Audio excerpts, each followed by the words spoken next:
아침 일라디오. 안녕하십니까. 오늘 아침 일라디오 아나운서 오승원입니다.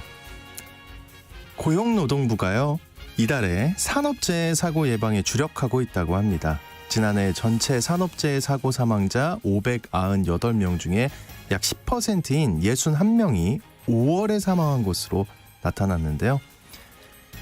이 5월에 산업재해 사망 사고가 유독 많아진 이유가요, 봄철을 맞아 현장 작업이 늘어나기도 하고요. 내일도 휴일이지만 휴일이 많은 달이라서 휴일 전후로 작업을 서두르는 과정에서 사고 위험이 커진 것으로 분석된다고 합니다. 이 때문에 5월 중대재해 위기 경보를 발령하고 가용 인력을 총동원해서 집중 현장 점검을 진행한다고 하는데요. 특히 올 들어 공사 금액 50억 원 이상의 대규모 건설 현장에서 사고 발생이 증가하면서 추락 등 대표적인 사고 유형과 위험 요인에 중점을 두고 점검해 나간다고 합니다. 늘 안전을 강조해도 사고가 발생해서 보면 안전 불감증 여전하고요. 또 이 비슷한 일들이 반복될 때가 많잖아요. 현장에서 노동자들의 안전을 보장하는 건 사실 크게 어렵지 않다고 합니다. 위험하면 멈출 수 있도록 하는 것, 작업 중지권을 행할 수 있도록 하는 것이라고 하는데요. 노동자를 위험에 무리하게 밀어넣는 일 없이 안전한 일터를 만들 수 있도록 반드시 개선해야만 하겠습니다. 5월 14일 화요일, 오늘 아침 일라디오 출발합니다.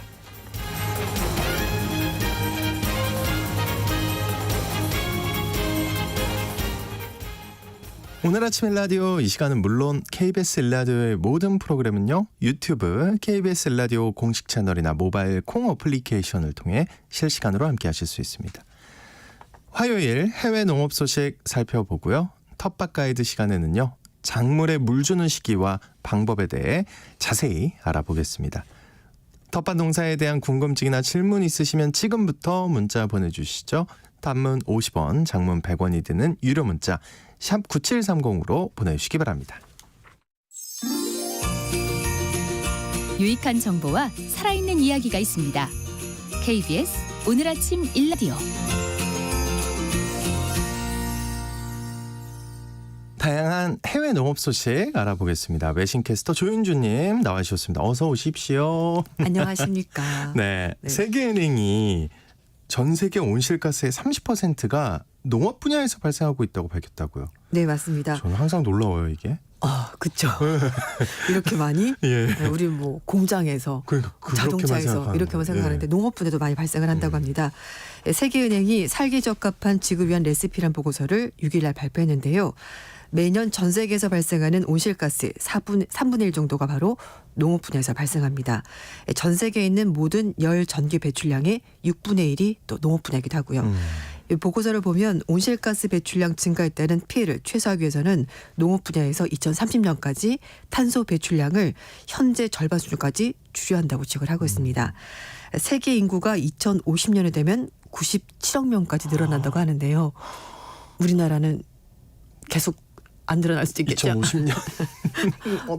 워낙 출산율이 낮다 보니까 좀. 근데 네. 지구적으로 늘어나고. 맞습니다. 예. 그래서 식량 생산을 위해서 농지를 확장하는 과정에서 토지가 이제 그리고 자원이 고갈되면서 탄소 배출량이 더 많아지고 결국 이런 악순환이 앞으로도 계속될 가능성이 있다라고 보고서가 관측을 한 겁니다.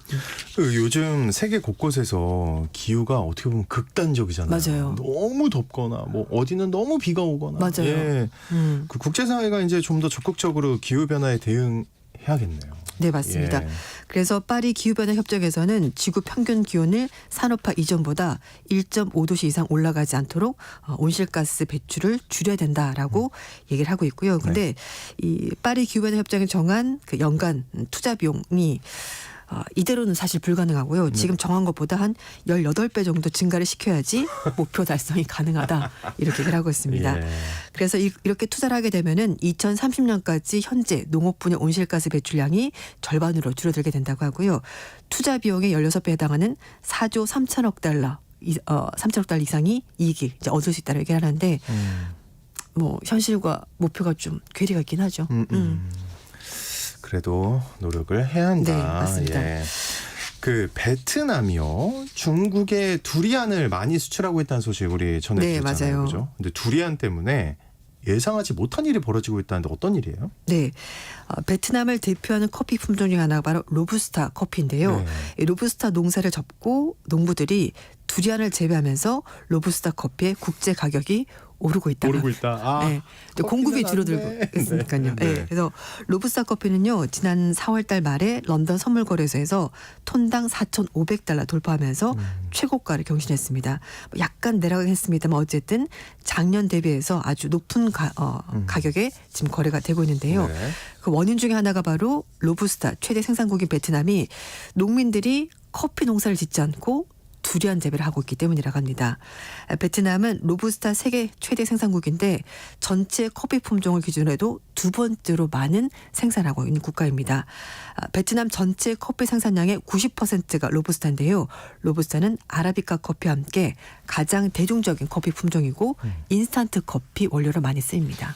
당연히 근데 농부 입장에서는 그렇죠. 두리안 키우고 싶죠. 비싸고 비싸고 잘 팔려고. 맞아요, 맞습니다. 예. 그래서 지난 몇 년 동안 중국에서 두리안이 큰 인기를 끌면서 그 수요가 동남아시아 지역으로 옮겨가고 있는 겁니다. 작년에 베트남의 대중국 두리안 수출이 20억 달러 넘어섰는데요. 2022년 대비 5배 이상 증가했다고 합니다. 2022년 9월 달에 중국 정부가 베트남산 두리안 수입을 공식적으로 허가하면서 작물 전환의 주요 분기점이 됐다고 하는데 이걸 계기로 베트남 중부 고원지대가 커피 산지에서 두리안 산지로 급격히 바뀌었습니다. 작년에 월세저널 보도를 보면 베트남 현지 농민은 같은 면적이면 커피보다도 두리안을 재배했을 때 소득이 무려 5배나 5배요? 네, 높다고 합니다. 그러니까 당연히 아유 그러면 두리안을 농사를 예, 짓겠죠. 당연하죠. 네, 맞죠. 그래서 갈아엎어야죠 지금. 네, 예. 그러니까 로부스타 가격이 오른 또 다른 원인은 동남아시아 지역의 엘니뇨 현상 때문에 고온 현상이 이어졌고요. 그렇다 보니까 커피가 사실 기온에 굉장히 민감하거든요. 그래서 커피 농가가 타격을 입은 겁니다.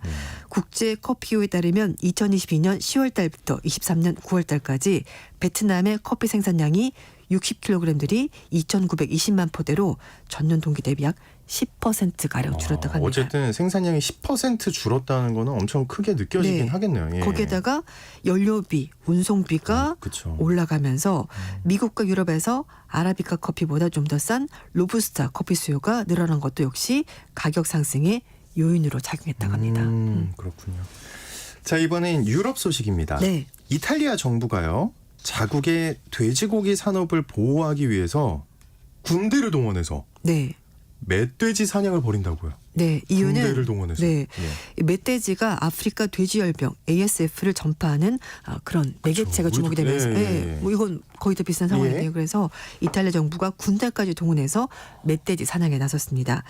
영국의 파이낸셜 타임즈는 이탈리아 정부가 군대를 파견해서 멧돼지 개체수를 5년 동안 최대 80%까지 줄이겠다라고 발표했는데 줄이겠다. 목표가 네. 그렇다는 거죠. 예. 근데 또 이렇게 되면 또 생태계에 뭔가 또 다른 영향이 있지 않을까. 근데 그런 그럴 것 부분도 같아요. 예. 생각을 해봐야 될 것 같긴 한데요. 어쨌든 이탈리아 정부가 2022년에 멧돼지가 아프리카 돼지열병 슈퍼 전파자라고 되면서 골머리를 앓고 있다고 합니다.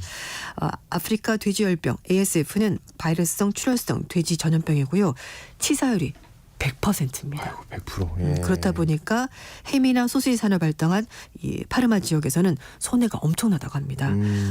프로슈토 소시지로 유명한 이탈리아 돼지고기 산업은 한 해에만 82억 유로로 12조 원의 수익을 벌어들이는 그런 산업이라고 합니다. 엄청난 산업인데 이제 타격을 주니까 그렇군요. 근데 이탈리아가 이 멧돼지가 축산 농가뿐만 아니라 사람들한테도 직접적으로 피해를 준다고요? 네, 맞습니다.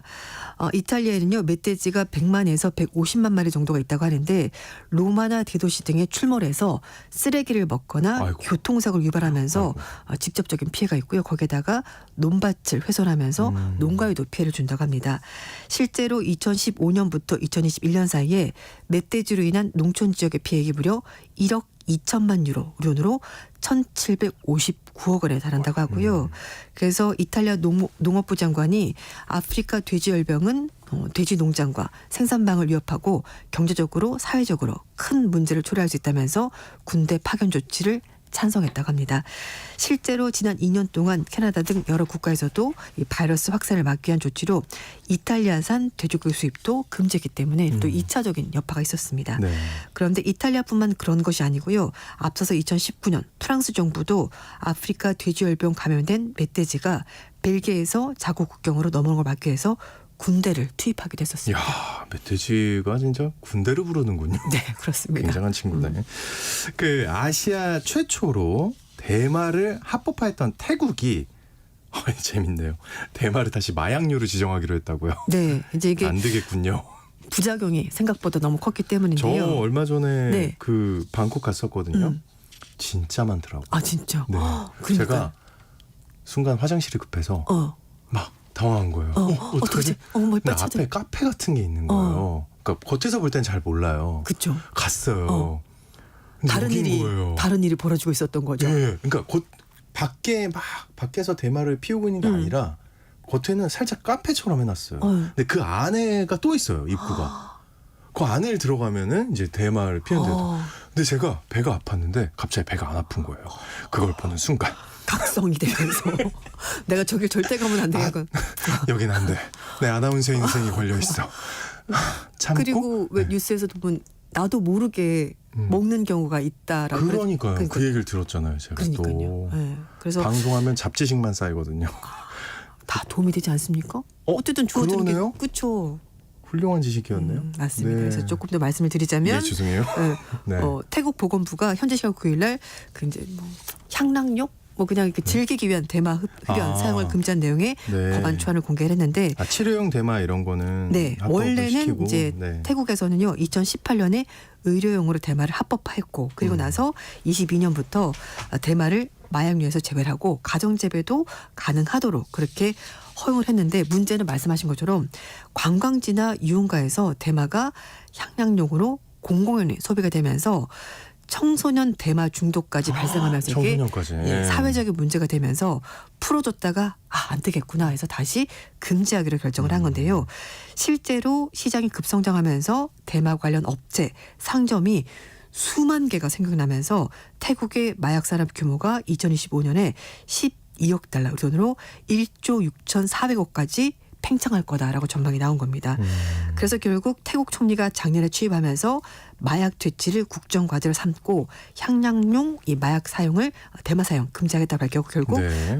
금지하기로 하면서 법률이 다시 바뀌었고 다시 원래대로 돌아가게 된 겁니다. 그렇군요. 호주 정부가 동물 복지를 위해서 살아있는 양의 수출을 금지하기로 했다고요. 네, 맞습니다. 호주 정부가 동물 복지를 위해서 4년 뒤부터 배를 이용한 살아있는 양 수출을 금지하기로 결정했습니다. 농업부 장관이 지난 11일 날 성명을 발표하면서 2028년 5월 달부터는 배를 이용해서 살아있는 양을 수출하는 것을 금지하겠다라고 밝혔는데요. 다만 소와 같은 다른 가축은 이번 조치에서 제외가 됐고 양만. 네, 네. 비행기를 이용한 수출도 가능하다라고 밝혔습니다.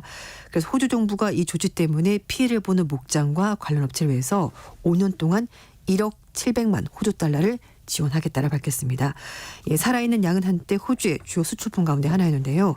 배를 이용해서 주로 중동 지역으로 많이 수출했는데 네. 동물복지단체들은 양이 뜨겁고 좁은 배에 갇혀서 2주 넘게 바다 위를 항해하는 것이 너무나 진짜 힘든 일이죠. 네, 동물 사람도 복지에 있는데. 힘들다라면서 금지해달라고 요청을 했던 거라고 합니다. 하지만 정부의 의견과 다르게 농민단체는 어쨌든 이 정부 조치에 반대하고 있다고요. 네, 맞습니다.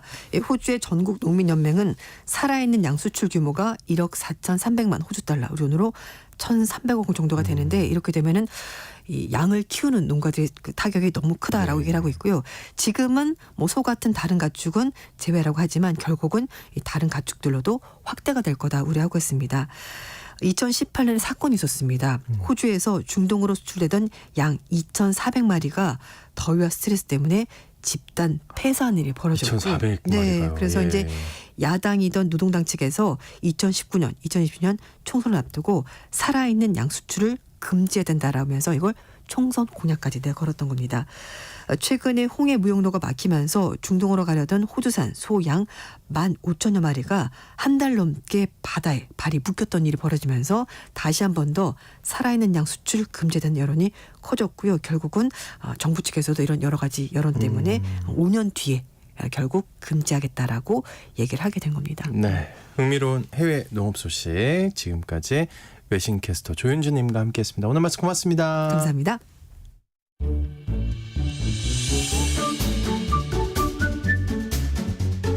아침을 여는 기분 좋은 습관. KBS 오늘 아침 1라디오.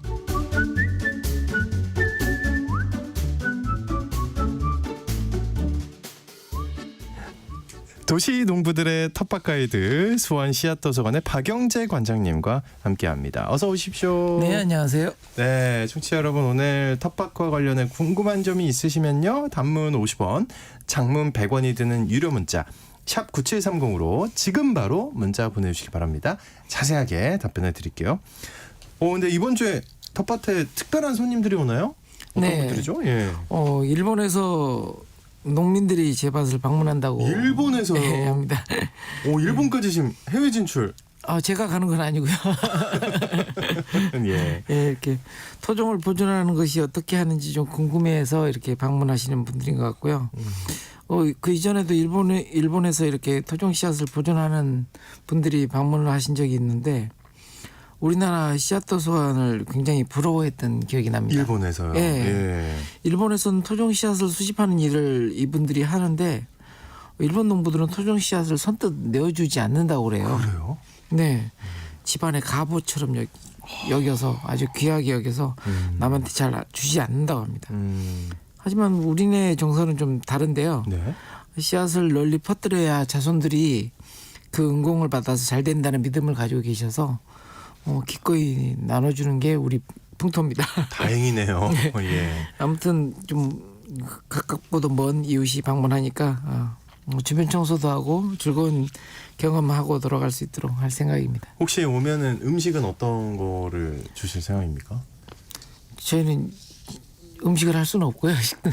그 텃밭에서. 네, 그렇죠, 그렇죠. 예. 뭐 같이 먹을 계획이나 이런 건 없으신가요? 좀? 지금 뭐 주변 식당이나 이런 데를 소개해야죠. 예. 오늘은 근데 이제 물 주는 일에 대해서 알려주신다고. 물 주는 거 쉬운 거 아니에요? 네. 뭐 주말 농장에 가면 도시 농부들이 가장 먼저 하는 일이 그 물 주는 물조리기부터 찾는 일인데요. 네. 비도 요즘 많이 왔는데 할 일을 찾지 못해서 습관처럼 올 때마다 물을 주는 분들이 많아요. 그렇지만 물 주는 시기라든지 방법을 잘 모르는 분들이 많아서 오늘은 그것에 대해서 한번 얘기를 해보도록 하겠습니다. 네, 일단은 습관처럼 물을 줘야 된다고 생각할 것 같아요. 저라도 그럴 것 같은데 네. 이거 한마디로 이제 좀 제대로 알고 줘야 한다는 말씀이잖아요, 그죠? 네. 그러면 지금 반드시 물이 필요한 작물들은 어떤 거예요? 요즘 한창 마늘과 양파가 이렇게 구가 커지는 시기거든요. 그래서 5월 중순쯤까지만 옷걸음을 주시고 비가 많이 오기는 했지만 지금부터는 또 비가 오지 않으면 일부러 물을 주어야 이게 크기를 키울 수가 있습니다. 마늘이나 양파 주변에 흙을 긁어줘서 물이 잘 스며들도록 해야 하고요. 또 완두콩도 꽃봉오리를 지금 맺고 있으니까 물이 많이 필요한 시기입니다. 모든 작물들은 꽃이 피고 꼬투리가 달리는 동안에는 반드시 물이 필요하거든요. 상추와 같은 엽채류들은 수확하고 나서 반드시 물을 주는 것이 좋습니다. 수확하고 나서요? 예, 잎에다 저장했던 물을 우리가 가져갔잖아요. 그러니까 수확하고 나면 반드시 물을 주는 것이 좋습니다. 예, 그렇군요.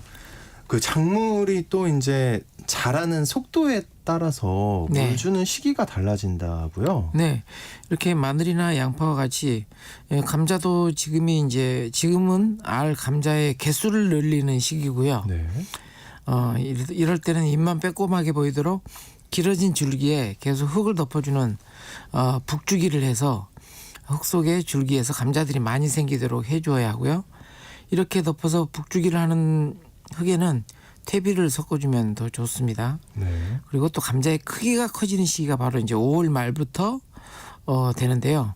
이때는 옷걸음은 중단하고 물을 집중적으로 해서 줘야 합니다. 이제 커지는 시기니까 이렇게 작물의 성장 단계에 따라 물 줘야 하는 시기를 놓치지 않는 것이 가장 중요합니다. 그렇군요. 이게 다 방법이 있네요. 작물에 따라. 그리고 또 이제 물 주는 시간, 계절도 때가 있다고요. 네, 물을 주는 시간은 일교차가 클 때는 새벽 시간이 좋고요. 해 뜨기 전이요? 예. 폭염기에는 저녁 시간이 좋습니다. 모두 다 해가 뜨거나 지기 전후에 하게 되는데요. 한낮에 강한 햇볕에서 물을 주면 작물의 잎에 물방울이 이제 이렇게 볼록렌지 효과를 내서 이거 옛날에 학교 다닐 때 배웠는데. 네, 잎이 타기도 하고요. 뜨거워진 흙에 물이 이렇게 닿게 되면 흙이 오히려 좀 딱딱하게 굳어집니다. 네. 그리고 이제 또 흙탕물이 튀어서 잎사귀 뒷면에 작물이 숨쉬는 기공이라고 하는 기관이 기관에 이제 오염물이 들어갈 수도 있습니다. 한낮에는 물을 주기보다는 작물 주변의 흙을 호미로 긁어주는 작업이 가장 좋고요. 흙 알갱이를 깨줘서 땅에서 증발하는 물의 통로인 모세관을 막아주는 이런 작업을 해주는 것이 물 주는 효과를 냅니다. 봄에는 오전에 물 주기를 하고요. 장마철이나 폭염기에는 저녁 시간에 물을 주는 것이 좋습니다. 야, 이거 되게 디테일하게 뭐가 많은데요. 수분이 낮 동안 열을 비추겠다가 밤에 뿌리 쪽에 기온이 너무 떨어지지 않게 하는 역할을 하기 때문에 그에 따라서 장마식이나 어떤 폭염기에 낮 동안에 열을 식혀주기 위해서 저녁 때 물을 주는 것이 좋습니다. 밤낮의 일교차가 너무 커도 안 되고 너무 적어도 안 되기 때문에 적절한 일교차를 만드는데 물 주는 것을 통해서 활용해 주는 게 좋고요. 네. 또 폭염기에는 한낮에도 35도 이상 올라가게 되면 그때도 물을 줘서 좀 기온을 떨어뜨리는 역할을 좀 해주는 것이 좋습니다. 또 물 주는 방법도 다양하다고요. 예, 엽채류는 잎을 적시면서 이렇게 물을 주게 되고요. 예. 과채류의 경우는 좀 줄기 주변에 동그랗게 홈을 파고 거기에 따라 이제 물을 줍니다. 그냥 막 뿌리는 게 아니군요. 예. 엽채류는 잎이 깔때기처럼 물을 모아서 뿌리 쪽으로 이렇게 적시게 되는데요. 흙이 파여서 흙탕물이 튀지 않도록 주는 것이 가장 좋고 물을 줄 때는 충분히 많이 줘서 뿌리 끝까지 물이 스며들 정도로 주는 것이 좋습니다. 우리가 화분에 물을 줄 때 화분 밑 배수구멍으로 물이 빠질 정도로 주게 되잖아요. 네. 이런 것과 같은 방법인데요. 이렇게 물을 좀 충분히 줘야 식물의 뿌리에서 나오는 배설물들도 충분히 이렇게 씻겨 내려갈 수가 있습니다. 그리고 또 이제 시설 하우스도 물 주는 게 다르다고요. 네, 시설 하우스와 같은 경우에는 작물 줄기 밑둥에 물이 이렇게 뚝뚝 떨어지도록 하는 시설, 이걸 이제 점적 관수라고 하는데요. 이걸 이용해서 수분이 일정하게 유지되도록 해야 합니다. 작물의 뿌리의 분포는 또 땅 위에 올라와 있는 줄기의 잎 모양이 보여주는 모양 그대로 땅 속에 분포하고 있다고 보면 됩니다. 그래서 땅의 줄기와 가지와 잎들이 거꾸로 물구나무선 모양이 뿌리라고 생각하고 네. 그 뿌리들 주변을 풀이나 낙엽, 볏짚과 같은 재료로 두툼하게 덮어주면 이렇게 수분이 일정하게 유지시키는 방법이 됩니다. 특히 참외나 오이, 호박처럼 땅 위를 포복하듯이 자라는 작물들은 그 모양이 땅 속에 있다고 생각하면 정말 넓은 범위에 이렇게 좀 멀칭을 덮어줘야 한다는 것을 알 수가 있습니다. 위의 모양이 아래 이렇게 딱 뒤집으면 그대로 있다. 네. 그 공기 중에 수분을 통해 물 공급을 받기도 한다는데 이건 어떤 얘기예요? 작물들 잎이나 줄기에 나 있는 미세한 털들이 있는데요. 네. 이런 털들은 공기 중에 있는 수분을 붙잡는 역할을 합니다. 네. 아침 일찍 작물의 줄기에 맺힌 이슬들을 볼 수가 있는데요. 이 이슬들이 식물의 뿌리를 향해서 물을 공급합니다. 작물이 쓰러지지 않고 똑바로 자랄 수 있도록 좀 관리하는 것이 중요한데요. 그래야 이렇게 뿌리 쪽으로 물을 보낼 수가 있겠죠. 그래서 작물이 쓰러지지 않고 똑바로 자랄 수 있도록 관리하는 것도 이렇게 공기 중에 있는 수분을 뿌리로 옮기는 방법이 될 수도 있습니다. 그렇군요. 예. 그리고 또 고랑에 난 풀들을 이렇게 뽑지 않고 이게 베어주면 그 벤 자리에 이렇게 물이 고이는 것을 볼 수가 있습니다. 이제 물이 고이지는 않고 이제 흙이 이렇게 축축하게 젖은 모습을 볼 수 있는데요. 뿌리가 남아서 물을 길어 올리는 일을 계속하기 때문에 예, 뿌리째 뽑지 말고 한번 배워보시기 바랍니다. 그럼 이제 주변에 물 주는 효과가 있는. 네, 물 주는 효과가 있습니다. 이야. 자, 이제 청취자분들이 보내주신 사연과 질문 살펴볼게요. 지난주에 답변 못해드린 사연과 질문부터 살펴보겠습니다. 2532님, 꽃이 예쁘다고 해서 코끼리 마늘을 심었는데요. 마늘종이 너무 맛있어서 꽃을 포기하고 뽑아먹고 했는데 문제는 마늘 뿌리가 같이 뽑혀요. 혹시 잘 뽑는 법이 있으면 알려주시고요. 텃밭이 넓지 않아서 올해 심은 곳 내년에 또 심어도 되는지도 궁금합니다 하고 보내주셨어요. 네, 보통 마늘 좀 뽑을 때 마늘 뿌리까지 뽑히는 경우가 많죠. 그렇군요. 그래서 비교적 이제 그 마늘이 부드러운 시기가 이제 아침이거든요. 아침 시간에 이슬 맺혔을 때 이렇게 좀 마늘종을 뽑는 게 좋고요. 좀 일찍 가셔야겠네요. 예. 대신에 또 이렇게 마늘 뿌리 쪽 부분에 손을 이렇게 잡고 위에 부분을 이렇게 왼손으로 잡고 오른손으로는 마늘종을 잡고 이렇게 뽑는 방법도 있고요. 어떤 분들은 이쑤시개로 마늘 줄기를 이렇게 콕 찔러서 네. 절단 부분을 만들어주면 잘 뽑힌다고 합니다. 아, 근데 그거는 너무 시간이 오래 걸리잖아요. 하나하나 이렇게 해야 그렇죠. 되니까. 근데 이제 중간에서 뚝뚝 끊기는 경우가 많아서 예. 안전하게. 이 안에 이제 줄기 안에 들어가 있는 마늘종이 훨씬 부드럽고 맛있거든요. 그러니까 그 부분에 예. 이쑤시개나 이렇게 바늘을 꾹 꽂아서 상처를 내면 그 부분이 절단면이 돼서 이렇게 잘 뽑히기도 합니다. 꿀팁이네요. 네. 네. 그리고 텃밭이 넓지 않아서 또 이제 또 내년에 심고 싶으신데 마늘은 연작 장애가 있으니까요. 넓지 않더라도 좀 옮겨서 심어주시고 혹시 이제 그런 것들을 피하려면 이제 마늘 뽑고 난 다음에 거기에 토마토를 심어서 여름철 이렇게 따 드시고 토마토 심었던 자리에 마늘을 심게 되면 좀 이런 연작 피해가 좀 덜할 수가 있습니다. 덜하다. 네. 오, 되게 괜찮은데요? 예, 방울토마토입니다. 대신에. 방울토마토를. 네. 2532님이 지금 제가 볼 때 이 마늘종에 꽂히신 거예요. 맛있죠. 네, 그러니까 이제 계속 이 생각만 하시는데 토마토, 방울토마토로 약간 바꿨다가 다시 가시는 거.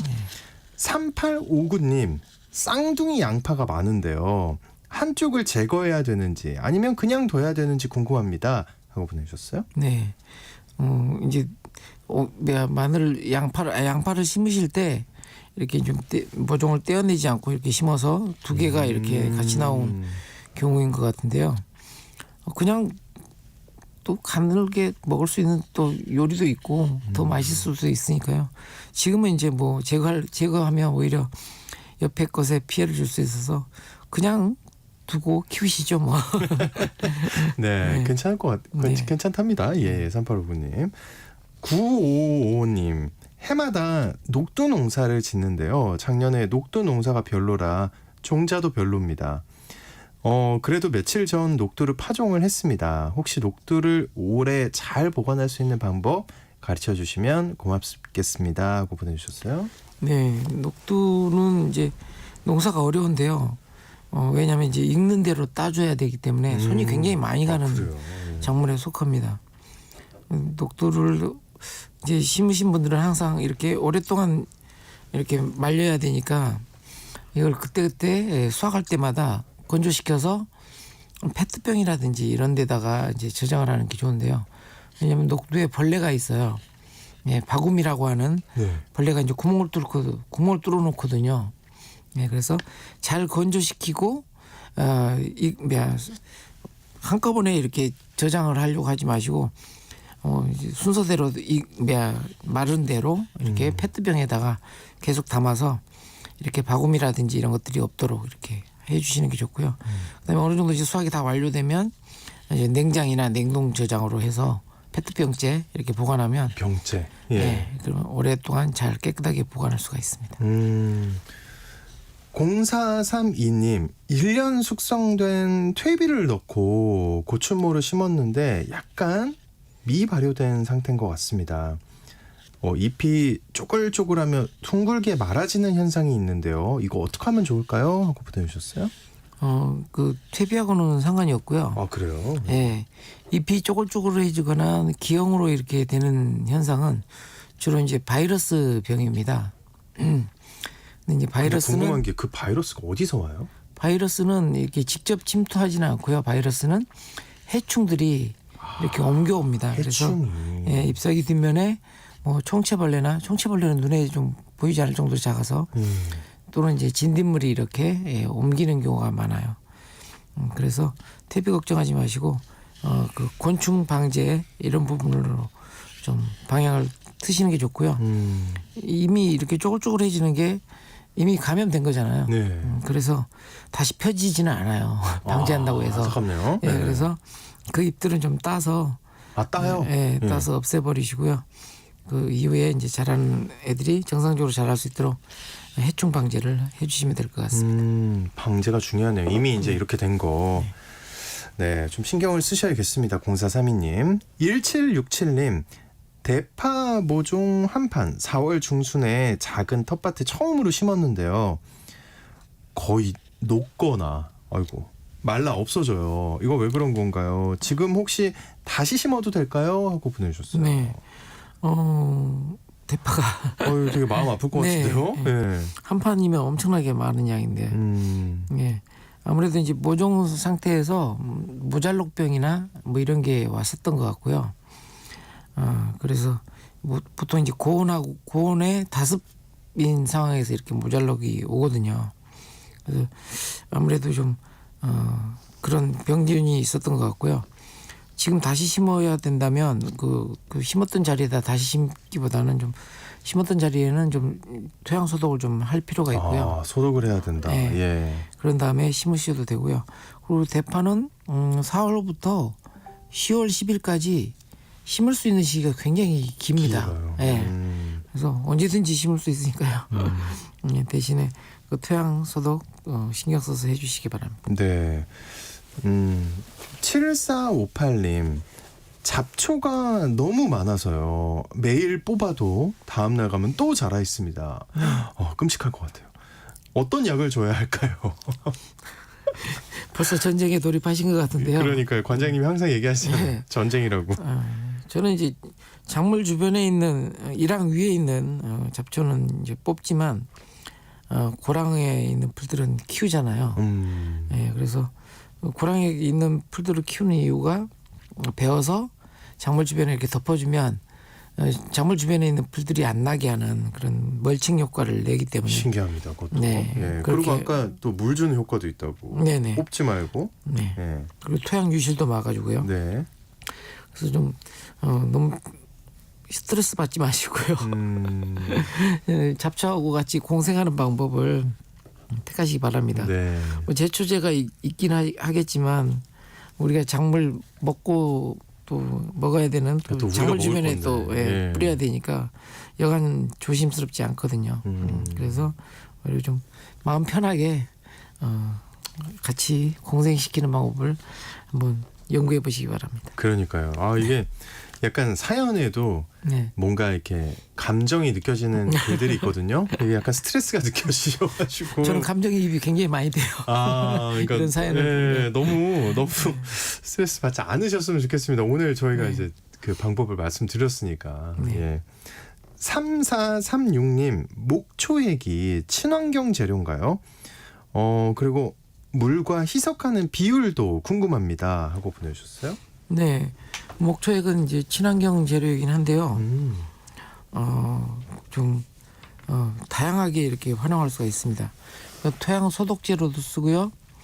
그다음에 병충해 방제제로도 쓰고요. 예. 그다음에 앞에서 나오신 분의 얘기처럼 잡초를 방지하는 제초제 역할도 하는 게 이 목초액입니다. 목초액 좋은데요? 그래서 친환경 재료 중에서 가장 많이 다양하게 이렇게 활용하는 재료인데요. 그래서 그렇지만 이제 이 목초액은 강한 산성 물질이에요. 그래서 작물이 직접 닿는 데에 이렇게 뿌리려면 한 500대 1 정도로 희석을 500대 1. 예. 예. 작물한테 직접 닿게 하려면 500대 1 정도로 희석을 해야 되고요. 그 잡초한테 뿌릴 때는 한 100대 1 정도 이런 식으로.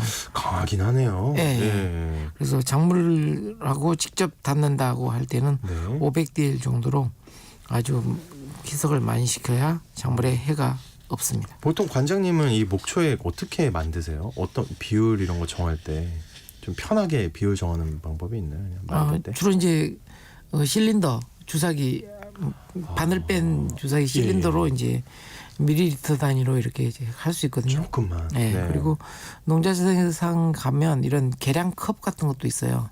이렇게 단위가 써 있는 그런 것들을 이용하시는 게 가장 좋습니다. 네.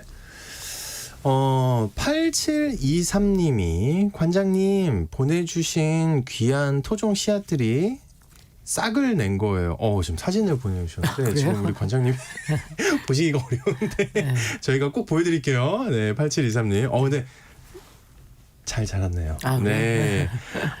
조금 더 키운 뒤에 밭으로 보낼 거예요. 고맙습니다 하고 감사의 메시지를. 이런 사진 주셔서 정말 감사합니다. 네. 제가 보낸 아이들이 어떻게 자라고 있는지 계속 좀 사진 좀 보내주셨으면 좋겠네요. 네, 이렇게 기뻐하십니다. 8723님. 네, 그리고 또 8937님도 관장님 작년 가을에 처음으로 심은 양파가요. 알도 굵고 크게 잘 자라서 수확하려고 하는데 네. 뿌리 쪽이 양파 밑부분이 물러져 있답니다. 예. 네. 혹시 이게 물음병인가요? 그 다음 양파 재배 시에 주의 사항도 알려주세요 하고 보내주셨어요. 어이구. 아마 마음이 이제 아플 것 같은데요. 예. 좀 뭐 균핵병과 균핵병. 예, 예. 그런 이제 곰팡이성 병이 오면 이렇게 이제 물러지는데요. 이제 심기 전에 이제 뭐 석회비료를 석회시비를 좀 충분히 하게 되면 좀 예방도 되고요. 심기 전에요. 예. 예. 그래서 이미 이제 좀 수확기니까 예, 어쩔 수 없이 그렇고요. 일단 수확해서 잘 말려서 이렇게 좀 소비하시면 좋을 것 같고요. 수확하면 한 2주 정도는 이렇게 볕에다 말리거든요. 예. 그때 이제 하시고 내년 농사에서는 좀 미리 밭을 옮겨 연작도 좀 피하시고 밭을 이렇게 미리 석회시비라든지 이런 것들을 많이 해주시면 좋을 것 같습니다. 미리 해야 되는군요. 네. 근데 사람 마음이 그럴 것 같아요. 내가 어떤 작물을 심었는데 올해 너무 잘 됐어요. 그리고 너무 좋아, 맛있고. 그러면 당연히 내년에도 그걸 심고 싶을 것 같은데 네. 이게 항상 또 자연이 계속 주진 않네요. 네, 자리를 바꿔서 심어줘야 되고요.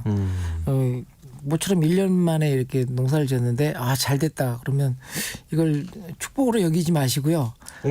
자만하면 안 되겠다 이렇게 받아들여야 됩니다. 그래요? 네. 거기서 또 겸손해야 됩니까? 네, 농사는 언제든지 바뀔 수 있어서 그래서 배울 거 충분히 배우고 또 이렇게 게을리하지 않는 게 중요합니다. 이야, 그렇군요. 1269님. 지난주에 고구마 모종을 심었는데요. 고라니가 나타나서 네. 제일 작은 어린 잎 한 개 또는 전체를 거의 다 먹고 줄기만 남았대요.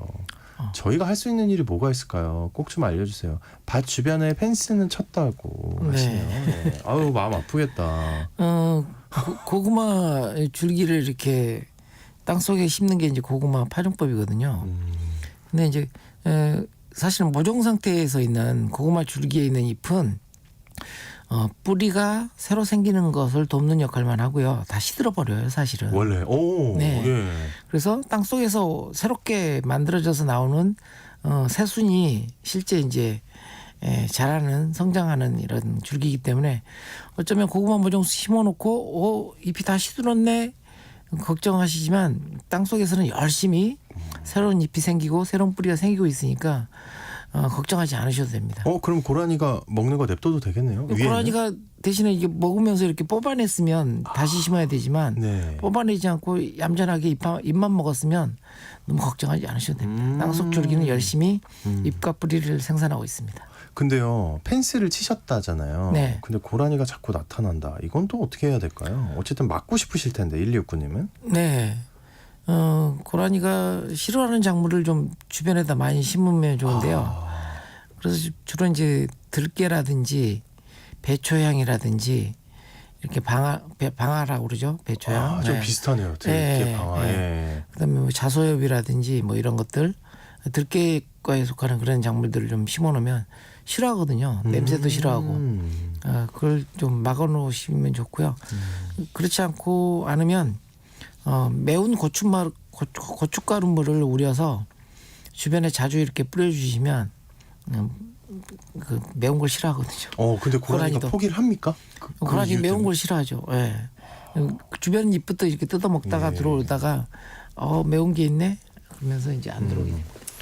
알겠습니다. 시간상 오늘은 여기서 마무리를 해야겠습니다. 텃밭 가이드 시간, 지금까지 수원 씨앗도서관의 박영재 관장님과 함께했습니다. 오늘 말씀 고맙습니다, 관장님. 네, 감사합니다. 네, 역시 여러분 일교차가 굉장히 큽니다. 당분간 이런 날씨 이어진다고 하니까요. 그 어느 때보다 건강관리 잘 하셔야겠습니다. 전 내일 다시 돌아올게요. 여러분 좋은 하루 보내세요.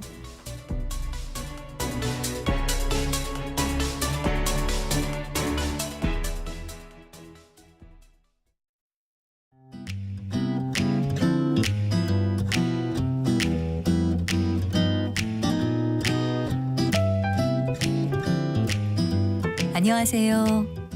바른말 고운말입니다. 사람을 동물에 비유해서 말할 때가 있습니다.